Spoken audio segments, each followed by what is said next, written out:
From the mythical sacred lost city of Kunlun comes a legend of... I can't do this. Listen, I am a huge mark for the Marvel Netflix shows, but even I feel like they dropped the ball with this one. So if you don't mind, I'm gonna skip the hyperbole and I'm just gonna riff on this show for the next 10 to 15 minutes. If that's okay. Show them the title card.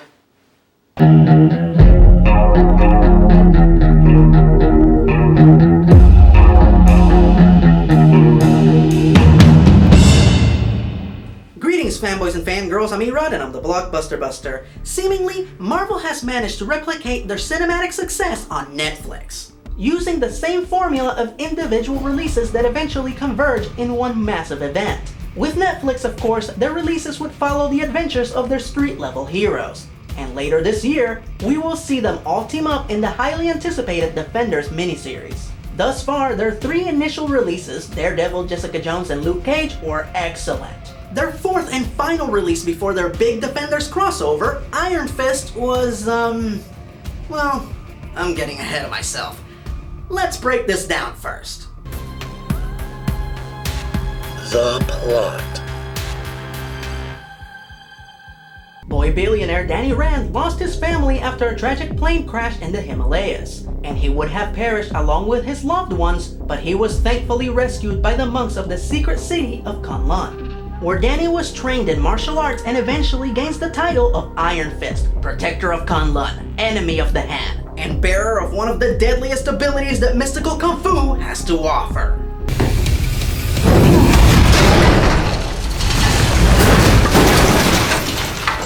Alright, now that we have established the story, let's start talking about when this show starts to go wrong. For starters, in the comics, Danny's reason for leaving Kunlun and coming to New York is because he discovers that it was Harold Mitchum who betrayed and caused the death of his parents. So Danny wants revenge. But when he finally reaches Harold, he discovers him to be nothing more than a sad, crippled old man. So Danny walks away, abandons his quest for revenge, and vows to only use his amazing skills to help others. This is one of the greatest origin stories in comic book history because it shows that revenge is a fool's errand. Yeah, everything that I just said is not in the show. In the series, Danny abandons Kunlun because he's homesick. First of all, why would he go through all the trouble of gaining the title of Iron Fist, the Protector of Kunlun, only to leave in a couple of weeks? Secondly, why would he be homesick? His parents are dead, and he doesn't have any other living relatives. He has no one to stay with when he gets to New York, so he left the safety and comfort of Kunlun to be a hobo in New York City. For a while there, the series makes you believe that he goes back because he misses his friends Joy and Ward Mitchum. But as the show progresses, it becomes evidently clear that these two people are not his friends.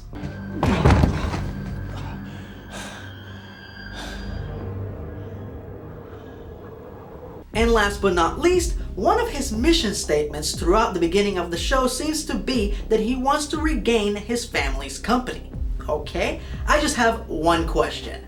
Why? I know that he was meant to inherit the company, but he was raised in Kunlun, where he was taught to renounce all worldly desires. So why would he care to run a multi-million-dollar company? And also, and this is the important one, he's not a businessman! So he regains his family's company and he just sits there at his desk doing nothing like a big idiot. Oh, and the evil ninja organization that he vowed to fight coincidentally just so happens to be operating out of New York City. So, just for the sake of clarity, I am going to say the premise of this series one more time, out loud, just so you guys can hear just how stupid it sounds. Danny Rand fights tooth and nail and even defeats a dragon for the honor of being named protector of the sacred city of Kunlun, and then he leaves for no reason. Then he fights to gain control of a company he doesn't know how to run, and then coincidentally the very ninja clan that he was supposed to fight against just so happens to be there selling heroin out of the building where he works. Ugh. Did one of the writers from ERod sneak into the Marvel writers' room? So yeah, this is by far the worst writing out of all the Marvel Netflix shows. But hey, at least the characters are good, right? Cast and characters. Interesting fact, Danny's Kung Fu master in this series is played by none other than Hoon Lee, who is best known for playing Splinter in Teenage Mutant Ninja Turtles. Now, why is this meaningful? Because Ninja Turtles started out as a parody of comic books that were popular in the late 70s and early 80s, such as New Mutants, Daredevil, and Iron Fist. For example, the foot was actually a parody of the hand, and Splinter himself was a parody of Daredevil's master, Stick. Get it? Stick? Splinter? Huh? So yes, it is very meaningful that Hoon Lee appeared in this series. I wish he would have done something that was worth talking about, but that's besides the point. Now, before I get too deep into this category, I want to clarify that all the actors in this series did a great job, especially Tom Pelphrey, who played Ward Mitchum. His was the most complex character, a drug addict / businessman with daddy issues, who would do absolutely despicable things for seemingly good reasons. This was the best layered character on the show, and Tom played every facet of the character expertly. So good job, Tom. Not exactly sure why your character was considered to be a good guy at the end of the series and allowed to run the company again after he conducted all those illegal business practices, helped dispose of those bodies, and killed his dad twice. But hey, I already said the writing was bad, so let's just keep going. So here's the first big question in this series. Who the hell is supposed to be the bad guy here? The Daredevil series establishes the prospect of Madame Gao being the main villain in this series, which seems to be the case at first. But out of 13 episodes, Danny Rand confronts Madame Gao twice, throws one iron punch at her, and she surrenders. And that's pretty much it for her as the main villain. Also, the show heavily implies that she is the new leader of the Hand. So out of curiosity, why is the leader of the Chinese triad leading a Japanese ninja clan? Also, was it just me or were there no ninjas in this show? At all? Did they run out of ninjas? Did Punisher shoot them all?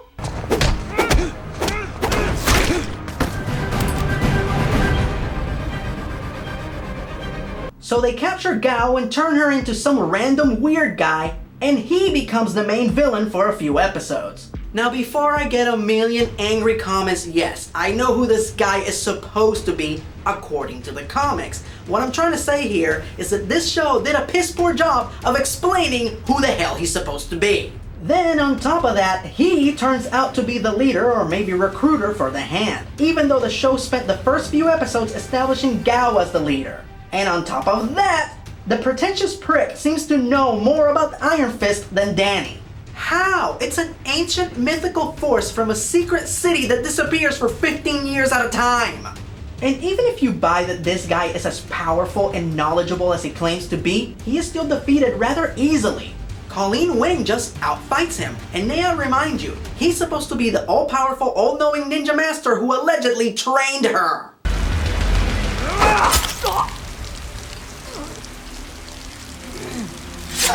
So I guess Harold Mitchum is the main villain now? And what was his evil plan? Oh yeah, he's a crappy dad.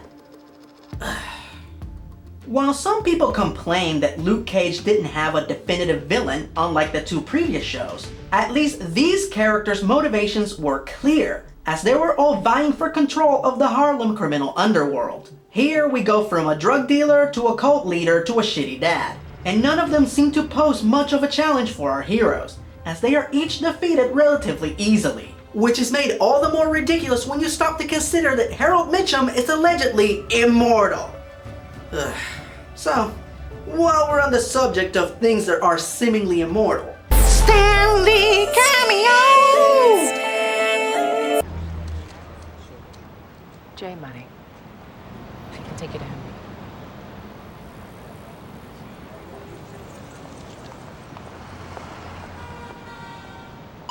There he is!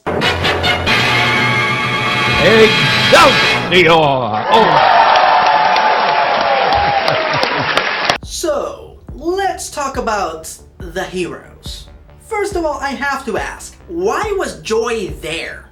She is the most worthless character in the entire franchise. At first, you are made to believe that she is supposed to be Danny's love interest, but she wasn't. That was Colleen. Then you think she's going to help Danny escape the insane asylum, but Danny ends up escaping on his own. then you think she's going to help Danny regain control of the company. But it is Hogarth who does that. I could literally edit her out of the show and it would change nothing. Lovely woman, great actor, pointless character. As usual, it was an absolute delight to see Rosario Dawson as Claire Temple, who served as the audience surrogate in this show, which seems like a severe downgrade from her role in Luke Cage, but she was still great, so I'm not complaining. And they definitely confirmed that she will be the one to assemble the Defenders in the upcoming series. So hey, at least that is something to look forward to. The absolute best character introduced in this series was definitely Colleen Wing. She's a very cool, conflicted warrior, torn between her loyalty to the Hand and the man that she loves, Danny Rand. Jessica Henwick did an excellent job playing her, and I hope to see more of Colleen Wing in the future.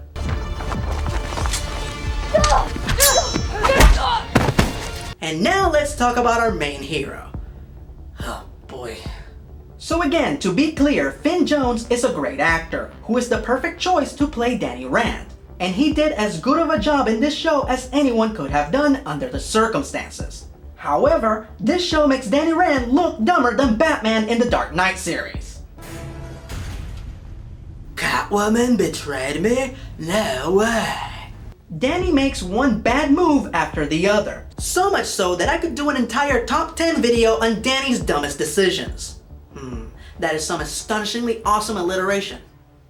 But the biggest of his moronic moves has to be the capturing of Gao and not taking her to the police, who would have arrested her immediately since she is a known associate of Wilson Fisk. Nope, instead they take her to cult leader McWeirdo and then they let her go. Gee, I hope this doesn't come back to bite you in the ass.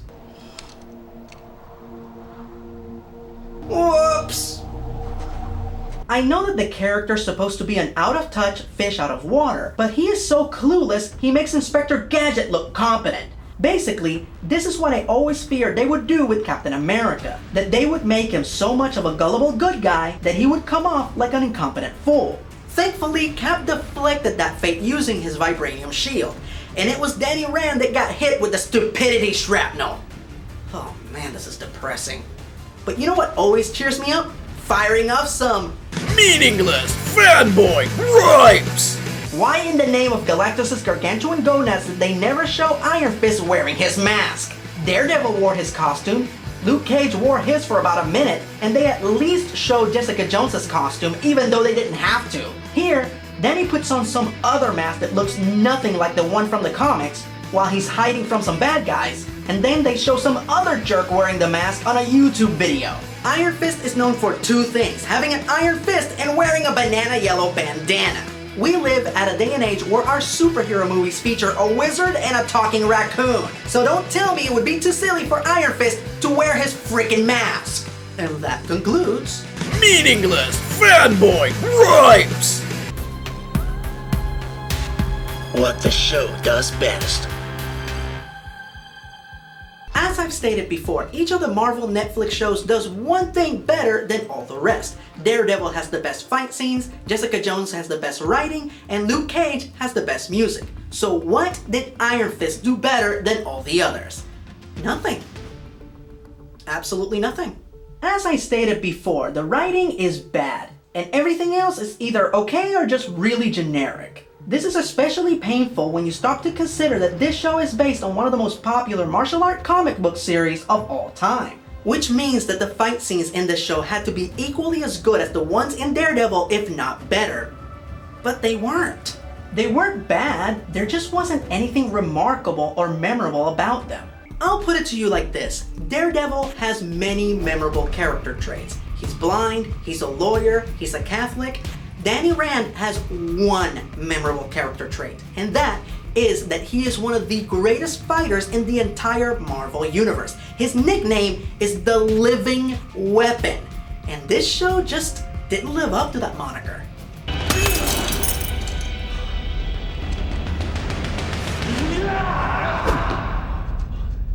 So, if I were to give the fight scenes in this show a grade, and the fight scenes in shows like Daredevil and Into the Badlands would get an A, then Iron Fist would get a C+. No higher than that. Which defender defends better? So now that all 4 of the Marvel Netflix shows are out, everyone seems to be debating as to which is the best one. Obviously, Iron Fist is out of the running, but the other 3 shows are excellent. So personally, I think that as far as the debate as to which one is the best goes, I think it's only a matter of preference. So if you're curious to know as to which one I prefer, my personal preference is Daredevil, as it is the one show out of the 4 that embraces the concepts from the comic book the most. But if any of you came to me with the argument that either Jessica Jones or Luke Cage was better, I wouldn't dare to argue back, because both of those shows are excellent and most definitely worth your fandom. Now, let's close this out. Final verdict. So, is this the worst show in the Marvel Cinematic Universe? No, that distinction most definitely belongs to Agent Carter. Ugh, what a disappointment. This show just lacks the enthusiasm and heart of the other 3 shows, where you just know that the creators love bringing these comic books to life. All the while, this show either mocked or shunned every fantasy concept that made the comic unique and special. The fact that Danny is ridiculed and ostracized every time he claims to be the Iron Fist is the perfect metaphor for the producer's approach to adapting this comic. Which, by the way, Danny being ridiculed for claiming to be the Iron Fist makes no sense. This is the same universe where a hole opened up in the sky, aliens poured out, and we were saved by a billionaire in gravity-defying armor, a big green monster, a guy with a magic hammer, and a dude in blue pajamas armed with a metal frisbee that always comes back. So that is perfectly normal, but a guy comes up to you and tells you that he's the Iron Fist and that merits throwing him in an insane asylum? And the Iron Fist is... The Iron Fist is... It's me.